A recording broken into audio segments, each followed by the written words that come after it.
Well, making some progress on here. I've got the cutouts for the access doors for the stabilizer.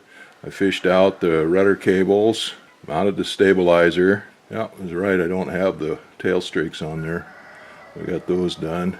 That looks like the next thing is to mount the elevator. All of this stuff up here, the wing struts. Well, I've got the aileron cables fished out, so I've got those partly done. Well, what I need to do is I need to clean out the bushings for the pins. So that's what I'll do now. I'll go ahead and clean those bushings out, get the paint and stuff out of those bushings, and then we'll start bringing those elevators down and putting them on. I took a wire brush and cleaned out those bushings on both the horizontal stabilizers and the vertical fin. They cleaned out pretty easy. The paint and stuff just brushed out of them, so that wasn't a big deal. So I just went up and got this left elevator to put it on. I built everything up in the basement, and then we had them stored up there out of the way where they wouldn't get banged up or anything. All the controls, the horizontal stabilizers and the elevators and the rudder. So I just went up and got the left one. These elevators are almost identical, or are identical. There's two differences, and the first one is just aesthetics, and that's how the fabric was applied to it. A lot of guys want the seams and stuff on the bottom or on the side that they won't get seen. You'd have to cover one elevator one way and the other one the other way, so the seams were on the unseen side.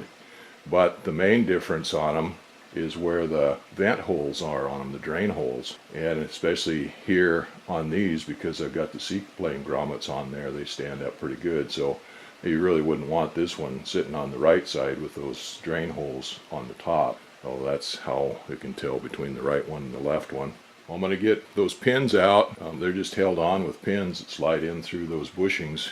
There's a special washer for them and a cotter pin.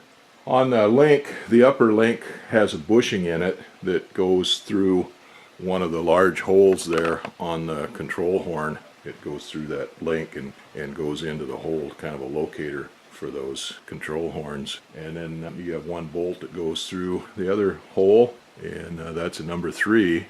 Number 4 goes through the bushing, and then the bottom link just uses a number 3 bolt and goes through that hole there. So I suppose I'm going to have to get a reamer out and ream those holes out, because that's got paint and primer and everything in it. The elevators are installed. Everything's together on the elevators except for 2 nuts. I've got the 2 number 3 nuts that go on the links for the elevator cables there. Those are on order. I've got the bolts installed. I just don't have the nuts yet. They should be here any day now.